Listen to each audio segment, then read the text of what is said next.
احنا رانا ناس كيفنا كيفكم، كيما نقولها انت معاقه وراجلك معاق بربي، وتزيد باش يجي صغير يجي معاق، علاش مش حرام عليكم؟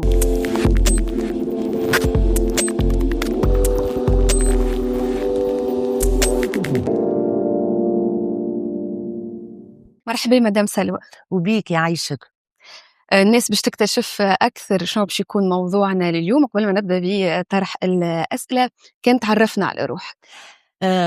أنا سلوى تبرسقي، من ذوات الإعاقة، قاصرة عن الحركة العضوية، الناطقة الرسمية للجمعية التونسية للفنون لذوي الإعاقة، ممثلة مسرحية وناشطة في المجتمع المدني. أنت تولدت بليش الإعاقة؟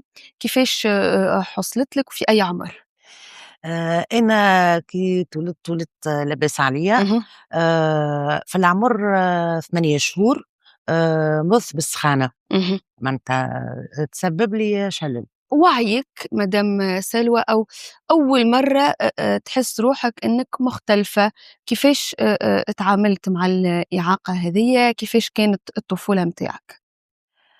الطفولة متاعي كانت صعيبة برشا. آآ من مش من ناحية العايلة، لا، لا. إمم. من ناحية العايلة الحق، الحمد لله لاباس.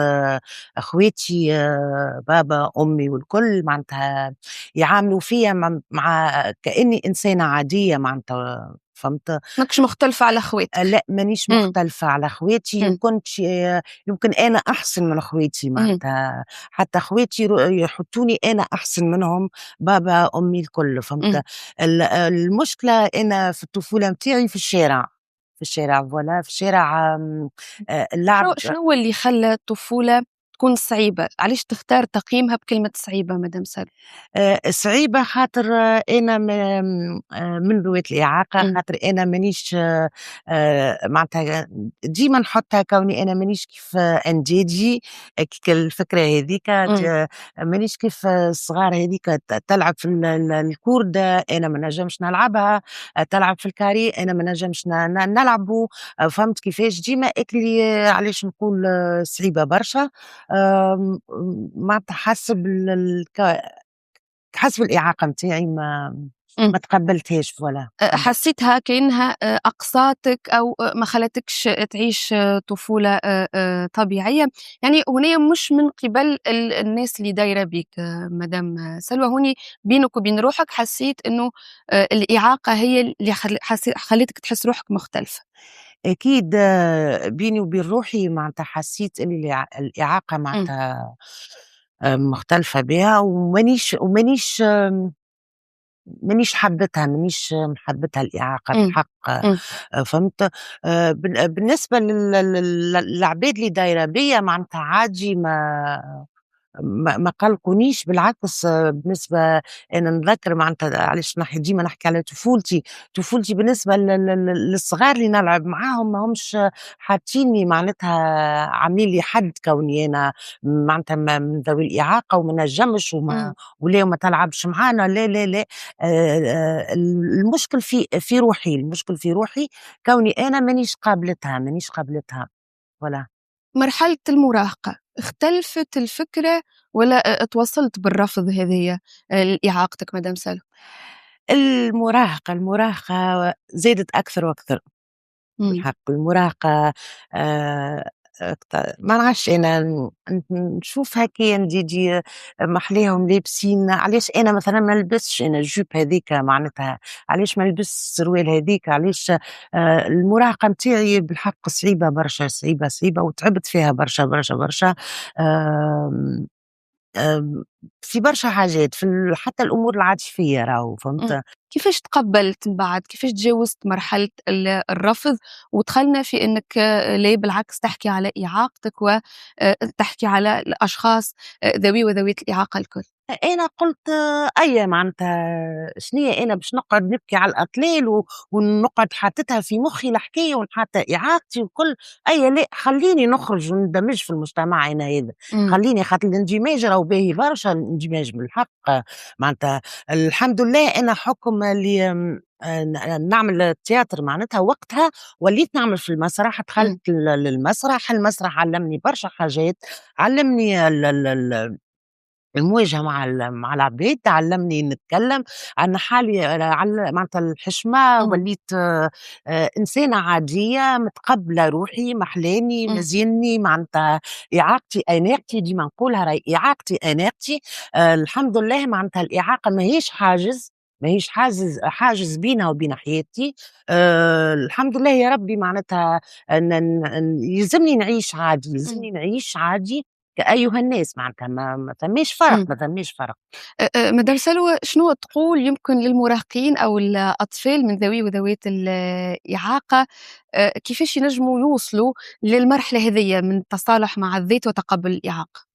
نقول لهم بالحق، نقول لهم أمانكم ما ما تحطوهاش ما تحطوش الإعاقة في مخاخكم، بالحق ما تحطوهاش الإعاقة في مخاخكم، خاطر كان باش نحطوها في مخاخنا رانا باش نتعبوا، رانا باش لأ يلزم تنحي تنحي كونك أنتِ راهي الإعاقة هاذيك كيما نقول نعاودها راهي ماهيش حاجز ولا ماهيش عيب ولا ماهيش مرض، الإعاقة بالعكس معناتها هذاك ابتلاء من عند الله، بالعكس ربي يحبنا ابتلانا، يلزم تنحيها من مخك، يلزم تعيش حياتك، أنتِ راهو معناتها كي ك كيفك كيف الإنسان اللي ما عندوش إعاقة، معناتها ال ت ت ت تخدم كيفه، كيفك تتنقل، ما نعرفش أنا يلزم تنحيها الإعاقة من مخك، يلزمك الفكرة هاذيك كوني أنا ما نجمش ولأ ونحشم ونخاف كان نعمل هيك الحاجة هاذيك،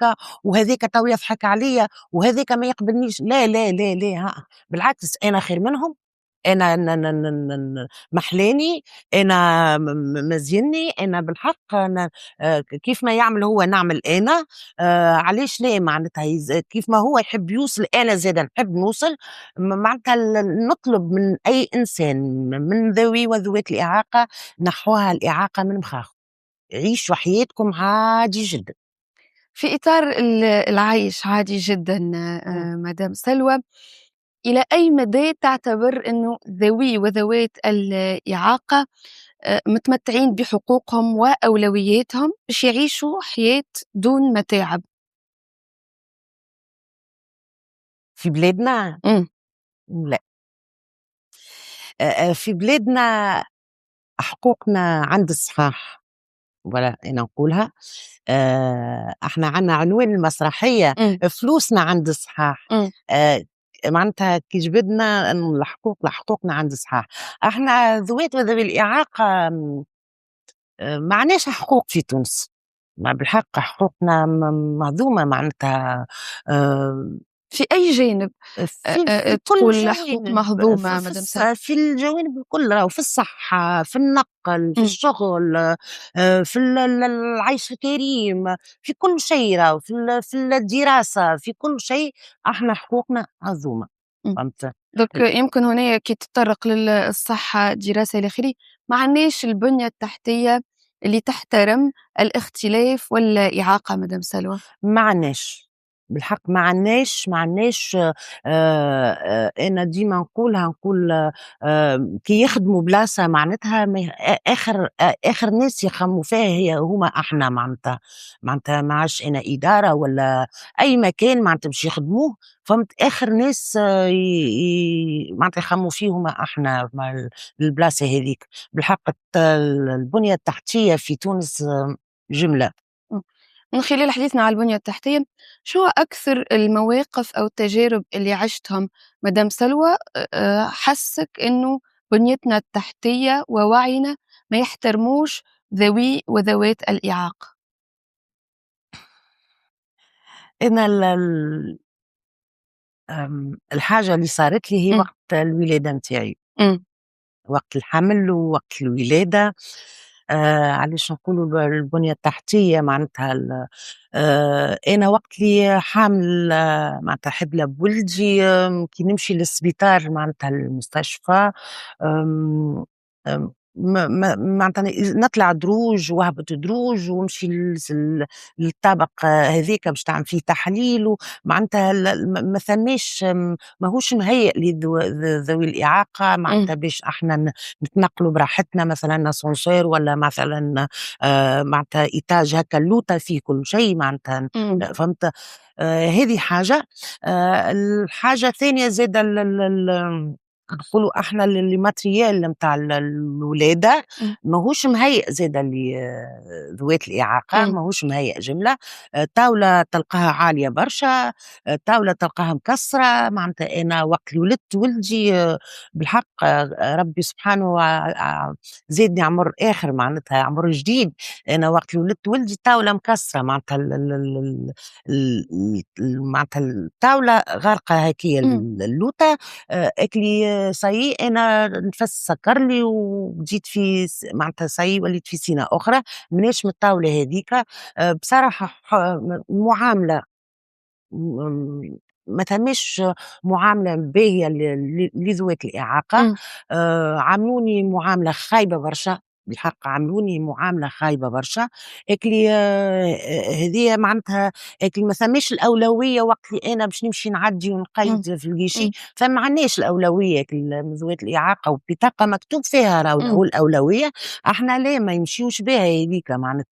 نقعد كأيها النساء معناتها نشد الصف ولين يجي دوري وناخد تيكي معناتها نشوف النومرو قداش يجيني باش ندخل أنا للطبيب إمم، فهمت. أنا راهو لُمت إمم، قبل ومن بعد عذرت. إمم، علاش؟ قُل لي علاش؟ خاطر ناقصين تكوين؟ تكوين إمم، فوالا. فهمت خاطر كان كان نحبوهم احنا يتكونوا معناتها يتكونوا باش يعرفوا المعامله مع الاعاقه معناتها العضويه إمم، باش يتعاملوا مع الاعاقه السمعيه إمم، مع معناتها الكفيف فهمت إمم، كيفاش. الإعاقة باختلافها. باختلافها، خاطر إجا نقول لك راهو كل إنسان راهو كل إعاقة وكل إنسانة معناتها من ذوات الإعاقة عندها معناتها نقولوا إحنا معاملتها خاصة راهو فهمت. خاطر مثلًا أنا نقولوا إحنا بساقي ما إمم، نجمش نطلع على طاولة عالية. إمم. فهمت كيفاش. كرّرت نفس التجربة مدام سلوى في ولادتِك الثانية؟ ولادتي الثانية أو بالله ما سامحني اتفضلي. قبل ما نكمّل إمم. ندخل ولادتي الثانية. أنا تعاملت العنف اللفظي أنا في المستشفى. كيفاش أ خلال تجربة ولادتِك في أي في المستشفى الولادة تعرّضتِ لعنف متاعي. لفظي؟ أنا خاطر زوجي من ذوي الإعاقة. اهم.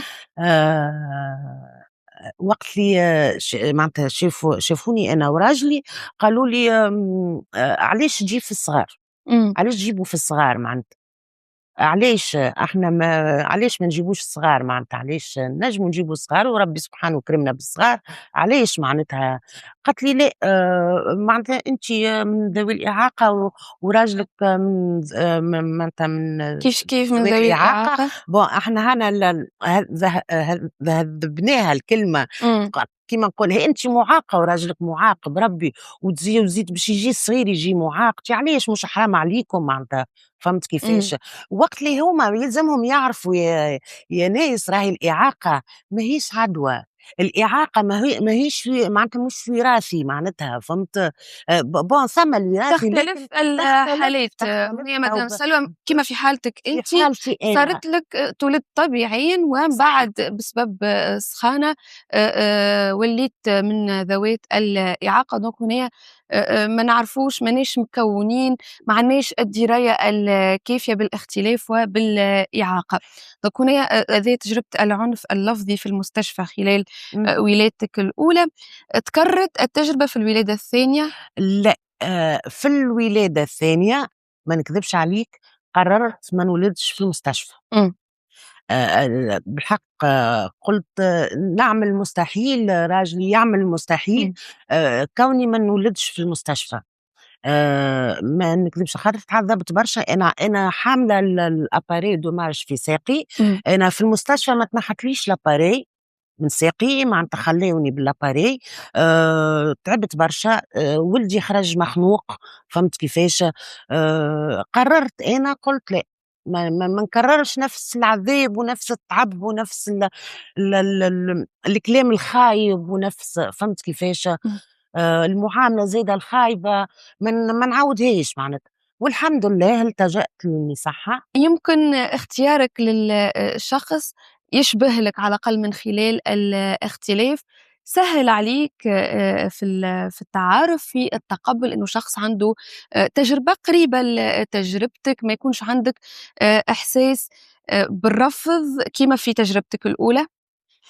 آآ أنا هاذيك هو أنا وقت اللي صارت لي المشاكل مع خطيبي إمم. الأولاني، اللي معناتها رفضني اهم. والكل، وقتها قررت بيني وبين روحي. إمم. قُلت لأ. أنا نختار كان إنسان من ذوي الإعاقة. إمم. إنسان كيفي كيفه، إنسان بالحق يحس بيّا ونحس بيه، إنسان كيما نقولوا إحنا ما يلوحنيش وما نلوحوش. إمم. والحمد لله يا ربي معناتها كتب المكتوب وخذيت إنسان من ذوي الإعاقة كيفي معناتها.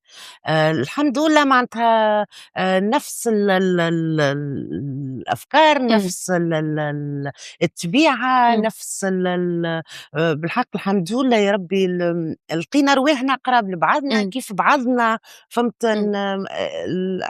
الحمد لله اتزوجنا. كانت عايلته محلاها، عايلتي زاده محلاها، فرحانين إمم. معناتها بالزواج هذا. إمم. وبالمعرفه زاده معناتها معرفة زوجي زاده إمم. كيف وعايلته.